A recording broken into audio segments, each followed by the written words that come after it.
Today we are joined by Stephen, who just happens to be German as well, but Irish and mixed, born in America. And I'll read a little bit about his story right now as we are starting. So he was introduced to me through Jason Russler, who's a filmmaker.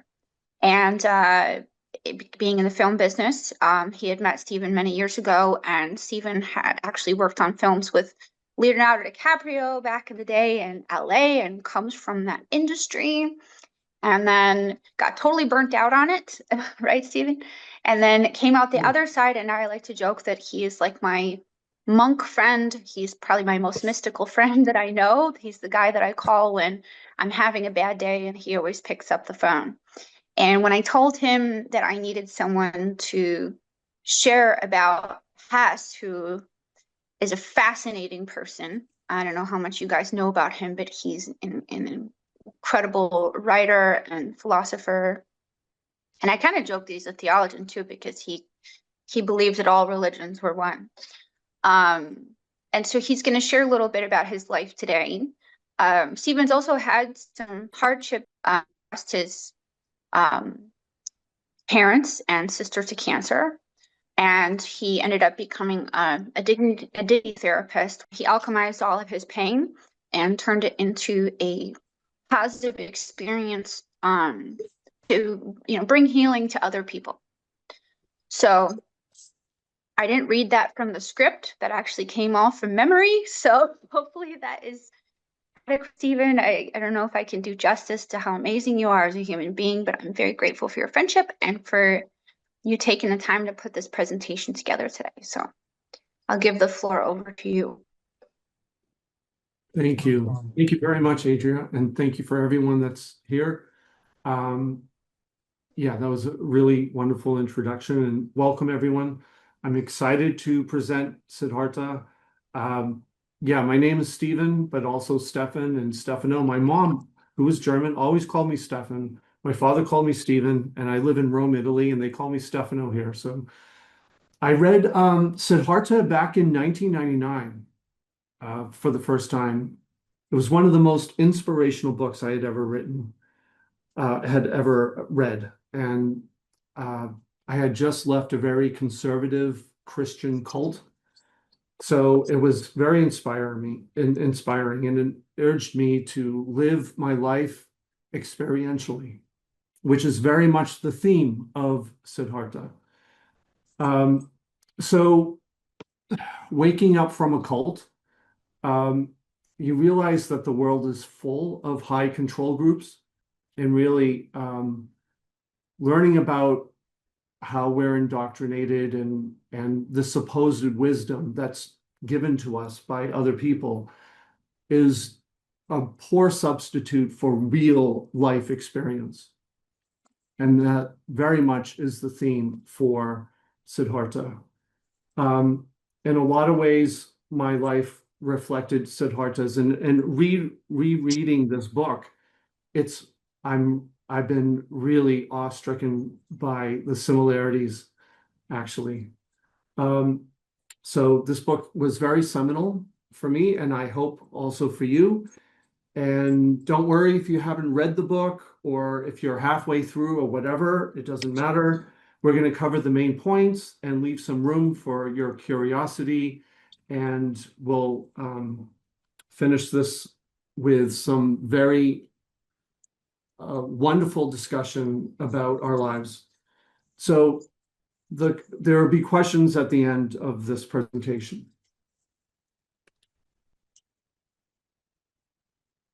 And now, oh, okay, good. It does work.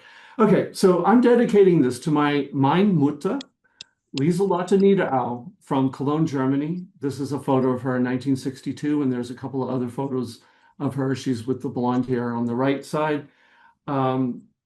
These are photos of my mom when she was young, and so this is dedicated to you, Lieselotte Niederau.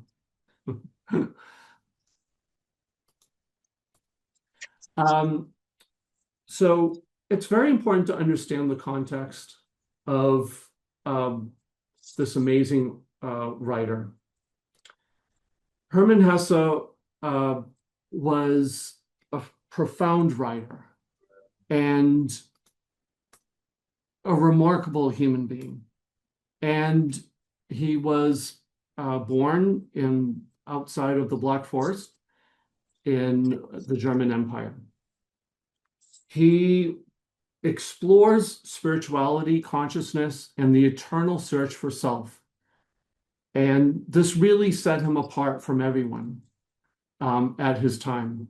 His grandfather was an English dictionary and Bible translator, and both his parents were Protestant Christian missionaries in India.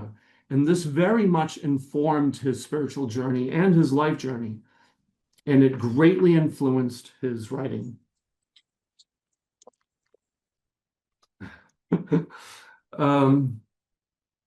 So there's some very important facts about him. He wrote about spiritual crisis, and he wrote during World War I, which of course was a very profound time. And he was working in a neutral Red Cross prisoner camp in Switzerland. He actually underwent psychoanalysis with a disciple of Carl Jung.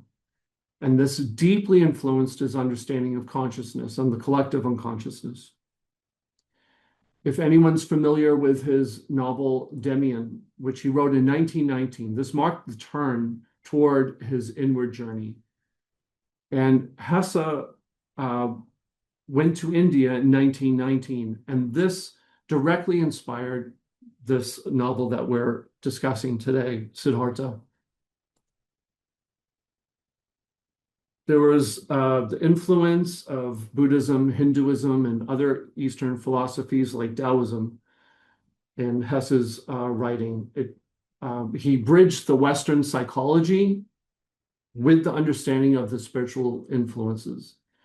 And he really, in his work, Siddhartha, he embodies the understanding of consciousness as a journey of awakening and even of remembering. And this novel explores the development from intellectual knowledge to experiential wisdom. There's a big difference. And as you'll see, the river, which is a main theme in this book, it serves as a metaphor of the flow of consciousness. I hope you like the music. Okay, personal spiritual philosophy. Hesse believed that true wisdom comes from within, and this is something that was just a hallmark of all his work. And his work is very autobiographical. He sees the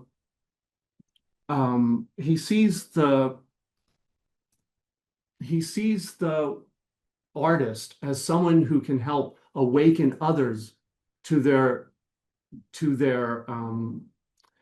awakening. He sees that artists are the pioneers of the world because they're exploring their own inner wisdom. His final work, which was the Glass Bead Game, it explores consciousness as an intellectual game. And with each book, Hesse became more and more popular. So by the 1960s, he was part of the counterculture. And actually, Hesse was awarded the Nobel Peace Prize for Literature in 1946. And so readers are very drawn, even now to this day, to his amazing writing. And now we're going to start the beginning part of this seminal book that was, all right. So Siddhartha was the son of a Brahmin. They are, and even until this day, they're associated with the spiritual leadership.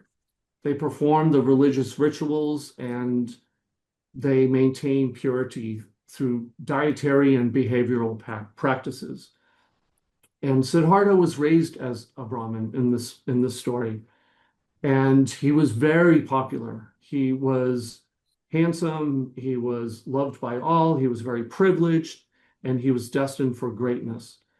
But despite all this external perfection, he was consumed by a profound inner discontent. He was not feeling satisfied. He was feeling unhappy with even with all his privilege. There was a deep longing in his soul. So this led him to a pivotal question, and the one that echoes through the ages until now. Where can the true self be found? In Hinduism, it's called the Atman, the divine spark. Where can this be found? And we could even ask, like, who am I really? Who am I? What am I? And during this time, we're introduced to Govinda's best friend, Siddhartha's best friend. His name is Govinda. And it's very interesting in the Upanishads, which was written in the 7th and 6th centuries BC. There's a verse that says, your soul is the entire world. And so we're going to reflect on this more later, but keep that in your mind as we move forward.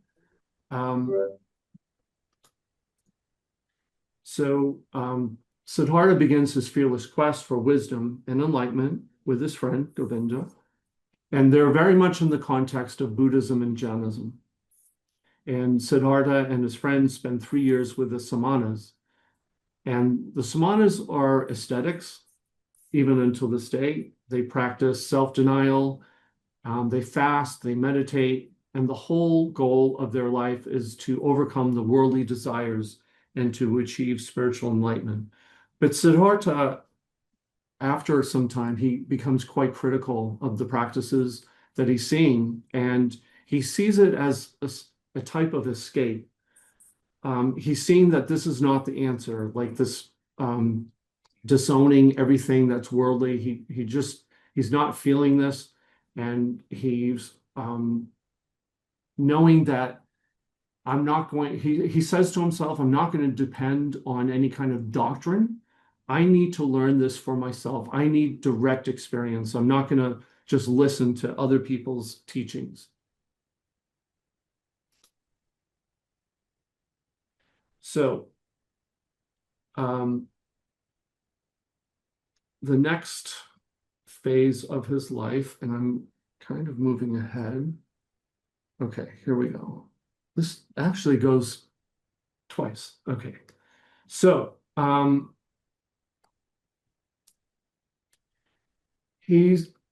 Siddhartha and his friend spend some time with a group of followers of the Buddha, the actual Buddha, and now we're about 623 BCE, and they're staying with the Buddha, and they get to observe the Buddha directly, and they see that he's exalted, he's smiling, he's calm. There's an experience of light and peace emanating from him, and Govinda becomes a devotee of the Buddha, but Siddhartha is not convinced. There's a conversation that happens between Siddhartha and the Buddha, and the Buddha does not explain enlightenment to Siddhartha. So Siddhartha says that I'm just going to continue on my journey. I'm going to reach this goal alone, or I perish. I don't want to refer to any doctrine. I want to live my life directly in experientialness. And he realizes that he has to find his own answers. So Siddhartha has the first moment of awakening, and Hesse describes it as he was no longer who he was. He was the one who had awoken and nothing more. And so he's realizing that there's more to himself, that there's an observer that's an aspect of himself. He's realizing that there's more to himself than just being a me. And he's seeing that he's somehow unified in this understanding of a me, of an I am. And he's seeing that for the rest of his life, he's just not going to spend his time dissecting doctrine. He has to become his own teacher. He has to become his own student. And there's a new perception, and it's beautifully written by Hesse. Blue was blue, river was river, and even if the one, the divine, lay hidden in the blue and the river within Siddhartha, it was still the nature and intention of the divine to be yellow here, blue here, sky over there, forest over there, and here Siddhartha. Meaning and being do not lie somewhere behind things. They lay within them, within everything. So the world was becoming beautiful to Siddhartha. He was inspired to see his life again in a different way. And this meant that he was no longer going to be an ascetic or a monk. He was going to live his life in the world. And now Siddhartha leaves and he meets a lovely lady named Kamala. And Siddhartha's encounter with love and sensuality. Kamala is basically a courtesan. She's an upper class, I will say prostitute. She's a sex worker and she courts Siddhartha. She services the wealthy. And so this is the beginning of Siddhartha's integration of body and spirit with all the intensities and the insecurities. Kamala is very intense for him, but he's very attracted to her, and he's plunged into a world of, yeah, sensuality. And as he's in this phase of his life, he's also unplugging himself from his previous nobility and his wealth. And he's experiencing for the first time the internal struggle of self-worth and identity.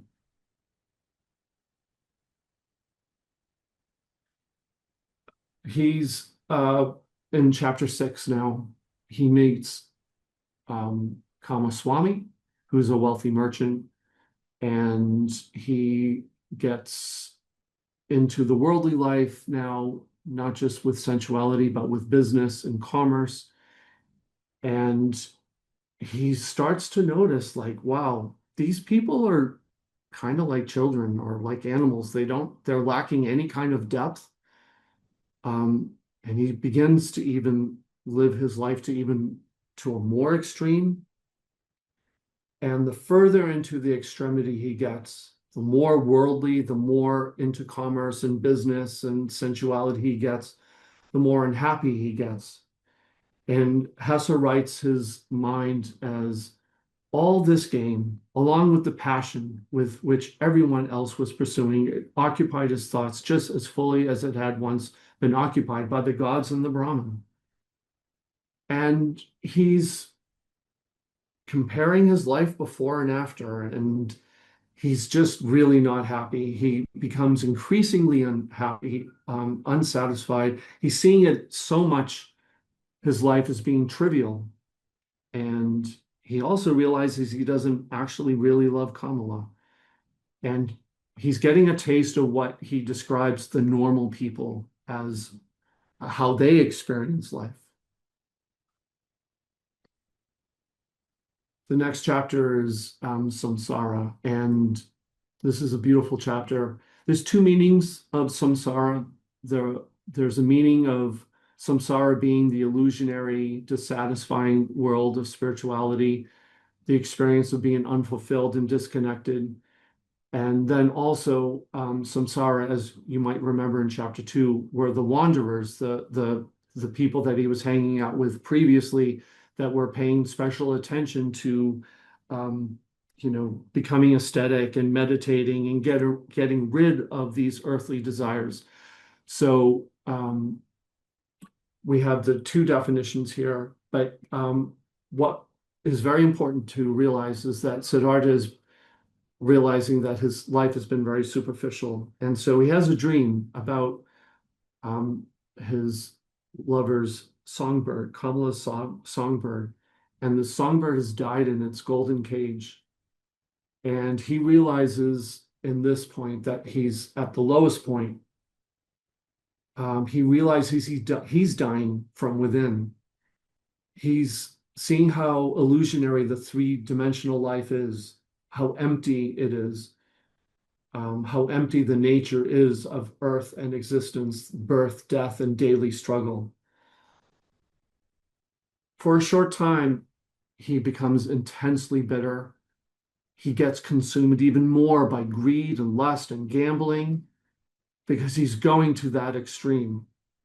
He's realizing that the game of life is actually bringing a total and complete spiritual death. So he actually leaves this life completely. He becomes friends with a ferryman, and the ferryman is coming up soon, and before that, he's beside the river. He's found a beautiful place to kind of recoup himself, to actually go through a rebirth. He's actually contemplated suicide. He's died inside, and he says he has died, and there's a new Siddhartha that's being awakened from sleep, filled with Om. Om is, and maybe some of you know, Om represents the primordial sound of the universe. It's considered very auspicious. It's the essence of the supreme absolute consciousness, including the three states of consciousness: waking, dreaming, and deep sleep. And it remains in Hinduism as a very main aspect of spiritual practices and rituals. And so Siddhartha, laying by this river, consumed with the Om, he's under a coconut tree by this wild river, and he acknowledges that he's really hit rock bottom. But in this realization, he realizes, I had to experience the stupidity, the errors. I had to become a fool. I had to become a fool to know that I have to start over again. And he had to remember who his true self is. So he's feeling this songbird within his heart, and he's starting to feel some joy again. In the meantime, some very interesting things happen. It keeps skipping too. Okay, so he's staying by the river, and the rest of the book, we're not going to go into a lot of details about this because it's important that we have some time to reflect and discuss this. But the rest of the book is very nuanced. There's a lot of details regarding Siddhartha's life, and we'll go over some of the crucial points. His lover Kamala dies, but he learns also that he has a son named Siddhartha. And Siddhartha experiences time and this connection with the world around him like he's never had before. And there's some beautiful moments with Vasudeveda, who's Siddhartha's friend, the ferryman. Vasudeva really connects him with nature, and this is very crucial.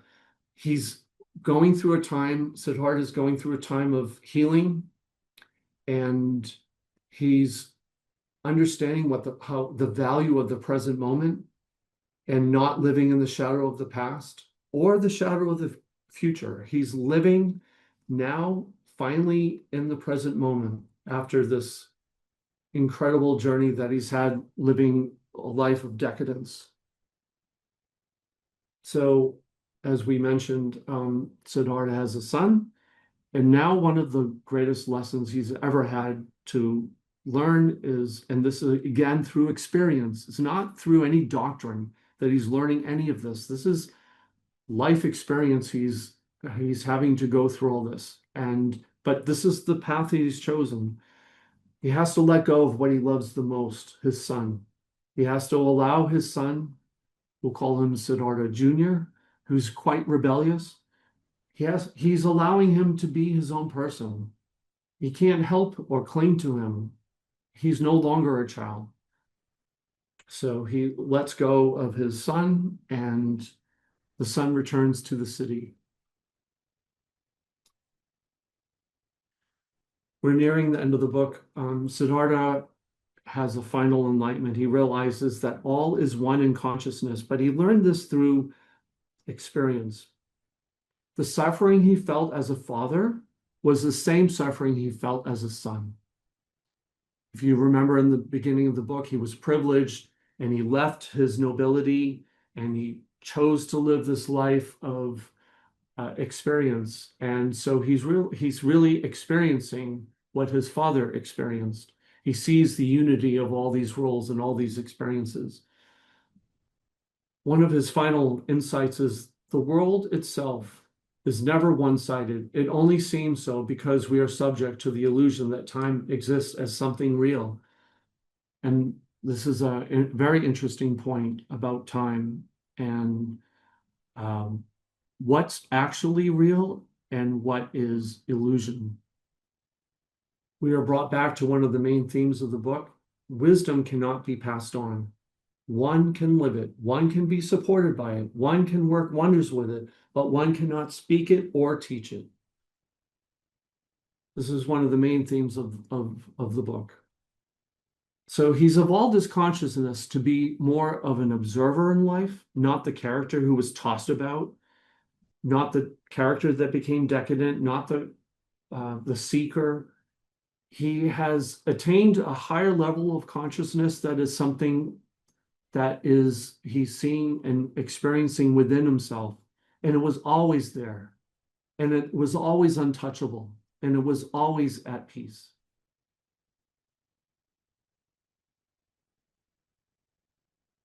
Chapter 12, the final chapter. Govinda is now also a ferryman. And he runs into his dear friend, Govinda. And there's some really beautiful final moments in this book that I think is very worth going to read and checking out in person and seeing yourself. But I'll just read one of the quotes. When he sees his friend Siddhartha, instead he saw other faces, many of them a long series, a flowing river of faces. All these figures and faces rested, flowing, engendered one another. The smile of oneness all over the flowing figures. The smile is simultaneous over the thousand births and deaths. The smile of Siddhartha was precisely the same, precisely the still delicate, impenetrable, perhaps kind, perhaps mocking, wise, thousandfold smile of Gautama, the Buddha. And there's some really important, beautiful metaphors that are worth please taking with us in our lives. Your inner voice, our inner voice, the inner voice that comes from within. It's the ultimate guide. It's the power of trusting your own inner guidance over any external teacher or doctrine. And this takes stillness. It takes silence. It takes being within oneself. The river as a metaphor of timeless presence. The river is the central metaphor of the book. It teaches that time is an illusion and only the eternal now of consciousness exists. This is something you really can only experience. You have to experience this. You can't read this in any kind of book. There's a journey that we go, many of us humans, we go from seeking to being. So we're seeking knowledge, maybe through religion or through wise people in our life, our parents or whoever. But we have to realize that the real wisdom comes through direct experience. We can seek all the knowledge, but at a certain point in life, there's a readjustment, there's a realignment to a more soulful way of living. There's an awakening to oneness. There's a realization that all experiences, both joyful and sorrowful, are part of a greater whole. For example, we just saw that Siddhartha had to really, quote unquote, sin and go into despair to learn to love the world, but then stop comparing it to some imaginary ideal. but he had to experience that and to live it. And so the fact is, we're all doing that, and that connects us. Our soul is connected to the whole world. This is a connection that we have with everyone else.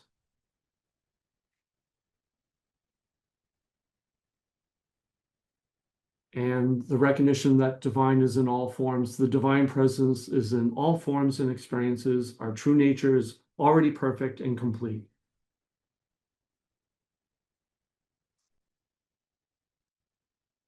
I would like to have a 5-minute guided meditation with everyone here. I will ask you to please close your eyes and find a calmness within yourself and feel perhaps something is beginning to open, not because we've arrived somewhere new, but because we have stopped moving for just a moment, for long enough to notice we are always already home. Notice what is present right now. Thoughts might be rising and falling. There's some thoughts that are quiet and some that are insistent. Feelings are here. Perhaps there's restlessness. Perhaps there's unease. Perhaps there's ease. All of this is welcome. None of it needs to stop for what is being recognized right here. Because what is being pointed out, what is being recognized, is not the absence of thoughts or feelings. It is the awareness in which they are all occurring. There is something here that is being received by all of it, something that is holding all of it, the good, the bad, the ugly. There's something present that is not being troubled by anything. There's something that's not improved by the pleasant, and there's something that's not damaged by the difficult. There's something that is not a special state that must be achieved either. There's nothing special about this. There's just something to be aware of. When you're troubled, there's something to be aware of when you're joyful. And there's something that is awareness that's holding the trouble, that's holding the joy. Awareness is not absent from any of those moments. It is actually the container in which these moments are recognized. And this awareness is not affected by any of the contents that it's holding. The river is not disturbed by the waves on its surface. The sky is not bothered by the clouds. It's not stained by the clouds. The clouds just pass by. Thoughts just pass by in awareness. Awareness is not diminished by thought. It is not enhanced by anything. It simply just is. And this very awareness that is taking in these words right now, this awareness is what you are. You are not the thinker of your thoughts. You are not the awareness that thinking occurs. You are the awareness above the awareness. You are not the feeler of feelings. You are the awareness in which feelings occur.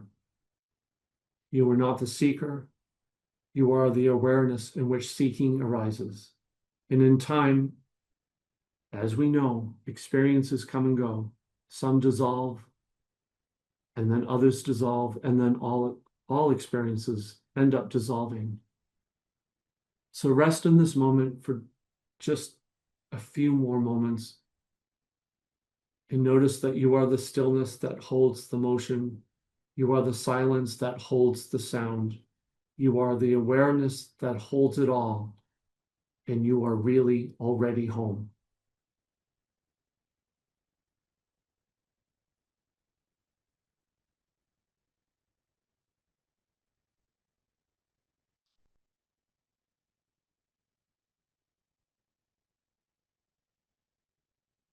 Thank you. I would love to open the discussion up if anyone has some thoughts they'd like to share. Otherwise, I have some questions that I would love to share with the group. Well, I just want to thank you, Stephen, for that. That presentation was wonderful. These are really, really beautiful images too. I loved it. Thank you. I'm sorry for the snafus with the technology. You know, that's always the thing that's, even now I'm trying to figure out how do I stop sharing? Oh, you did It's it. okay. Don't worry about it. It's all good. But Okay. yeah, I would love to open it up to the audience if you guys would like to share any comments or thoughts on the book or on Stephen or his observations on the book. You guys are shy. Yeah. Hi, my name is Hi, Eve. Ye. How are Hi, you? how's it going? Yeah. Thank you so Hello. much. Hi, I love it. It was so beautiful. This is one of my favorite books. In context, I'm a Zen Buddhist and have been meditating since I was 6 years old. So I have a lot of deep connection to what you shared. Beautiful. I love you like reminding me of the journey of like, you know, Buddha in Chinese is Fu. It literally is two parts. One is like, one side is no, zero, none, and another is person. It's like no person there. But it also reminds me of someone who's the enlightened one. He took his whole journey there. He wasn't just like, oh, it's all empty. And my question for you is, I'm constantly encountering in the spiritual community in Buddhist space is like bypassing. Like I recently had conversation with someone who's been in retreats and meditating for over a decade, and who just kind of dismiss most discussions of anything that's confronting as it doesn't exist. It's all empty. It's all whole already. So we don't have to talk about it. I'm curious about your own experience and advice on like integrating, right? It's both the Heart Sutra around like, right? Like there's no form, no function, it's all empty. And at the same time, it's also the absolute, like the identity of relative and absolute, right? It's like both, there are no ears and eyes and nose, and at the same time, eyes here and ears here, eyes see, ears hear. Like, how do you integrate the relative and the absolute in your own life, and advising people to do that? And It's a great question. Yeah. And it's being the container of all of that. I love that you shared this phrase, spiritual bypassing, because yeah, that's exactly what a lot of us end up doing for some time. We kind of say, oh, well, that's just illusion, or that's just the ego, or that's just this or that. But ultimately, what the possibility is to keep backing up into pure awareness, into pure experiential awareness that allows us to be a container for what would otherwise be bypassed. So we become a container for the ego, we become a container for the good, the bad, the ugly, and we allow it to be there without judgment. And this is the integration that to become a real mystic, this is what the possibility is, that we're not being judgmental of the part that we don't like, and we're allowing it to be there because it's the only way that we'll be able to become ultimately the person that, not even the person, but the beingness that's possible. And it's only through not the non-judgmental awareness that allows it to be there that we're able to eventually we can transcend these things, kind of much like Siddhartha. Eventually these things become kind of boring.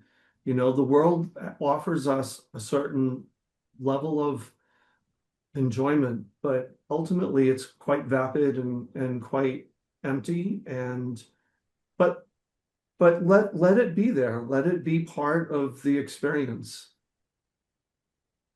Is that what you find also? Yeah, I have similar discoveries around, like, even you talking about non-judgment. It's like even non-judgment and compassion towards the part that's judgmental.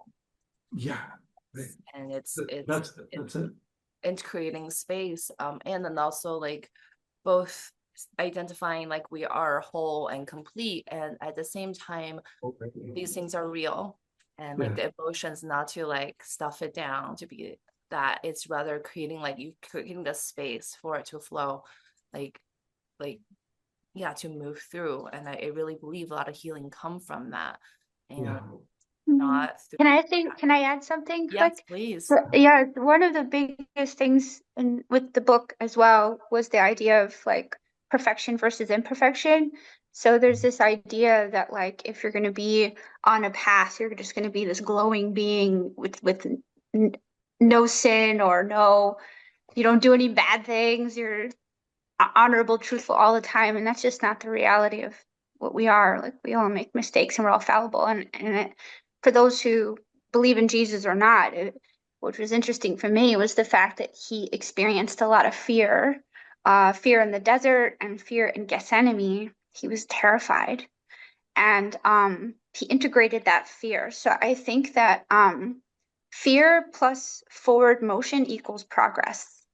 And so that's what I figured out was my own recipe, was that feel the fear, feel the imperfection, feel the ugly parts, and still move forward anyway. So Exactly. Yeah, No, it's great, because if we get too bogged down in the judgment, there's a double whammy that happens. Then we're judging ourselves for judging, and you get caught in this big stupid loop. yeah. They call it the second arrow, right? Like we got shot in our own arrow, we're already in pain, and then we judge ourselves for being in pain, and then that's like the equivalent of stabbing ourselves with a second arrow after we already been shot. But it's also like to me, it's like a deep human condition, and how do we like be with that? So thank you so much for sharing. I really appreciate it. Thank you. thanks, E. Thank you. Does anybody else have any comments, questions, Yeah, philosophy? yes. Hi, William. And, Hello. hello.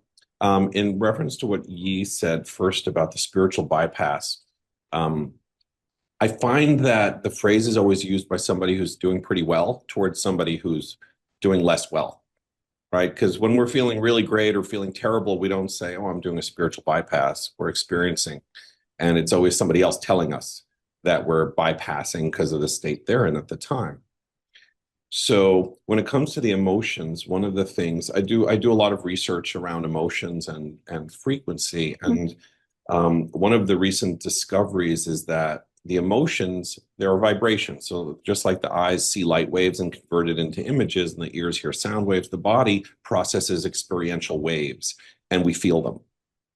And so just like you can close your eyes and cut out the light, the stillness that we're speaking about brings down the vibration of the emotional waves, which creates more peace. And that's why something like meditation can help us get to that place of stillness where we can make better observations about things and make better choices. You know, we don't get pinged to reactivate that traumatic event that reminds us of it, because the stillness becomes the priority over the vibrational state that makes us feel uncomfortable or sad or panicky or whatever it is. Yes. Beautiful. Beautiful. That's amazing, William. Thanks for sharing. I'd love to connect with you further on that after the call. Sure. Yeah. Happy Sounds to. like you do some incredible work. Oh, Yeah. thank you. Yeah. Thanks. And Siddhartha found this stillness in the river. So in nature, and within our own selves, the stillness, I'm convinced, has all the answers. Everything we want to know comes from the stillness. True. Anybody else have any thoughts to share? We still have a few minutes. Otherwise, I also have a question I can put out to the group. Yeah, are we so shy? Adria, it's Mariam. Hi, Miriam. Hi, hi. You know how I feel about Hermann Hesse. Basically saved my life when I was at boarding school. Yeah. Going from a culture of East to a culture of West and not knowing who I was really. And I was only 9.5 years old. So he really, I mean, I read his book every time I was really down on myself and unhappy with my cross-cultural growth or whatever you want to call it. But I wanted to ask, I wanted to ask you about the role of suffering in his life. How did he manage that? And how do you explain suffering in terms of growth? To realize that suffering is an experience. It's something that is human, but it's something that is actually doesn't last forever. It's something that is not permanent. So Siddhartha, and I can also say the same in my life. And life brought me to India too. I'm actually a resident of India. I've been living in India now off and on for the past 8 years, and there's a trajectory that brings a lot of us to India, and India is a place that has enormous complexity, situations of suffering, and of you see things in India that you don't see hardly anywhere else, and realizing that the suffering is something that is part of a person's necessary life experience, that it's something that they evidently have to go through. If it wasn't, then they wouldn't be going through it. There's a realness about divinity. There's a realness about, if you want to call it God or source, that suffering knocks you out of any kind of platitude, any kind of false sense of reality. When you suffer or when others suffer, it's something that just challenges everything that's about us. And so it's an actual awareness of the fact that there must not be enough awareness, that suffering has taken over the person's identity and it's become who they are. And that's kind of a tough thing to say, but it's a reality. Yeah, I think also if they don't alchemize it into something else, which was Right. the experience. The Vine did a book of hope a few years ago, and I didn't even know what that meant. It was just a word at the time. But then every single story, when I peeled back the onion, it was a story of suffering. We had Holocaust survivors, we had people who lost their legs, we had people that were best friends died in war. We had, I mean, anything you could think of that was horrible were these stories. But the people that made it into the book that actually had the most inspirational stories were the people that took the suffering and then converted it, the energy into something else. Because, and I guess we have a scientist on the call, so energy cannot be created or destroyed. It only can be moved forward into something else. So I think if the river is moving, then that's a positive thing. If it's stagnant, it becomes a swamp like my backyard because I'm in Florida. But I think the movement of energy is important. Yes. Transformation. I think And not being so identified with Yeah. the suffering. If we're identified with the suffering, it's very hard to get out of it. But if we recognize an awareness that's greater, that's something that notices the suffering, there's a way out. there's Yeah, talk there's about post-traumatic like PTSD, but there's also a term called post-traumatic growth. And about people Cool. going through trauma and growing and become more resilient and healing from that. And to me, in my experience, so I work with organizations and have a group of practitioners to support people in healing. I see a lot of times, Mm. how do we resource our systems? In other words, the speed of re-traumatizing must be slower than the speed of resourcing and healing. And how do we create the circumstances where the healing goes faster than the re-traumatizing, then we have a chance to heal. And I see people getting stuck because they're constantly being re-traumatized and they're drowned, constantly drowned. How can they learn to swim? Mm. So That's that's a really big, interesting. Could you send us some information on that? That would be great. I'd love to learn more. totally. I'm happy to connect, and yeah, Thanks. yeah. Miriam, did you have a Yes, comment? so that was beautifully explained, but I just want to, for the benefit of everyone who suffered and maybe not suffered, how do you differentiate between suffering becoming depression, so you become totally void of energy, building an energy, as opposed to enlightenment, moving forward? That could be a message for a psychiatrist, but I just thought if you have ideas on that. If I might just say, from my own experience, I've been suicidal, I've been extremely depressed. When people speak about the dark night of the soul, I'm like, come on, we're talking months, weeks of deep depression. This is not recent, but it's been, like Siddhartha was part of the equation of the composite of beingness. Stillness, quietness, noticing that the depression, the mind loops, starting to, from the backdrop of stillness, of awareness, knowing that these are mind workings. It's the brain doing its thing. So having to get out of the mind, get out of the brain into pure awareness, for me, was the only way that I was able to get through the complexities and the depressions and the real dark nights. Yeah. But did you do it on your own, or did you have help, support systems, and maybe, I don't know, was it all of internal thing on your own? It was largely internal, but there's great teachers, and there's people that have been through this that are, spiritual teachers.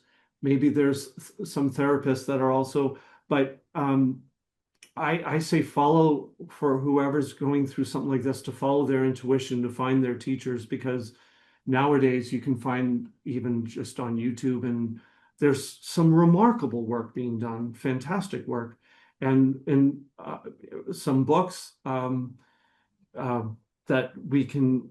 I wouldn't say all the work is, but it takes a community. It takes more than just a person, but it is the experience of going through this, of going into the awareness and knowing that we're not the brain. We're not the brain. And We're much also, more. I'll add to having the ferryman, which is symbolic in the book. So, Yeah. in Norse mythology, right, that the ferryman is actually the person who carries the soul across the river, or in the Bible, it's Azrael, which is the angel of death, which is the ferryman, right? Or they call it a psychopomp, which is a word for a character or a spirit that helps to cross you over. So there's that too, right? Where the idea that maybe there's something bigger than ourselves that's helping us cross this river of pain that we encounter in our life, and so there's a lot of, and Stephen turned me on to Sufi mysticism, which I knew nothing about it. And so he taught me about Inyat Khan, which I started reading a lot of his books, and he's incredible. So I don't know. I would think that I had my own psychopomp experience where I had my own suffering, and I was also suicidal at one point in time and also very depressed. And then it was a journey of reading books and exploring things until I found something that worked for me that could help bring me hope. I had a question, and it kind of touches on what you just asked. I didn't think it was going to go into this direction, but fascinating conversation. I actually have some family members who are I wouldn't say they're as maybe not in the dark space that you're in, but they're just, I feel like a lot of what's happening now in the world is really impacting them, and something a side of them I hadn't seen before where I'm like, oh, I think you need to, now when you hear what you said was like, you need to find that stillness. It sounds to me like it's a combination of indeed going on a personal journey, but it also sounds actually quite a lot is in meditation.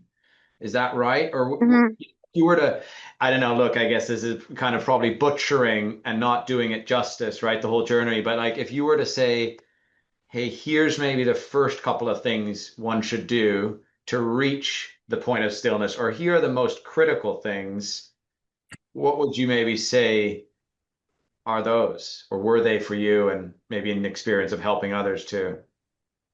It's definitely great to reach out to different teachers and teachers in meditation. Absolutely. And meditation not being something that has to be very formal. It doesn't have to be full of ritual or any kind of, but it is very well experienced. The best experience is to have a regular, maybe morning and evening, 5 to 10 minutes of not of allowing the thoughts to come and go, to arise. But in that, again, it's the theme of Siddhartha is being this awareness that can handle that allows for the good, the bad, and the ugly to be seen. So I'm saying just bookmarking the day, 5 minutes, 10 minutes, morning and evening, does a world of wonder, because you begin to recognize that you're not the drama. We're not the world events. We're not the bad and the pain. We're much greater than that. And we begin to really expand ourselves as something greater, that we are actually divine beings. We're not just humans. We're spirit beings having a human experience, yes, but the accent on the spirit is the way through, because there's never any problem that's solved on the level that it was created, right? So we're not going to find the answers in the 3D. We have to go in. We have to go in. Mhm. 5 minutes in Thank the you. morning, 5 minutes in the evening. Brilliant. Yeah. I personally used to meditate a lot for many years, loved it. And it's funny, it kind of reminds me, maybe I should go back to it myself too, but it's something I know when there's moments when you're like a little bit more tense, you can go to it. But I think Mhm. that's powerful. Thanks Thanks. for It such gives back to you, context. Brendan, so much, because a lot of the ideas that I have, like my business ideas, from my AI company, the monument of names that I told you about, like that came after like deep meditation sessions. And I would go into emptiness. I'd empty the container. And then afterwards, or like sometimes I fall asleep halfway through meditation, and then I'll wake up, and then I separate my thought between, I'm like, is that my thought or is that something else? Because I don't look at my thoughts as my own anymore. And then I'll go into that creative space, and then it's amazing. The meditation is done for me personally, but I highly recommend it.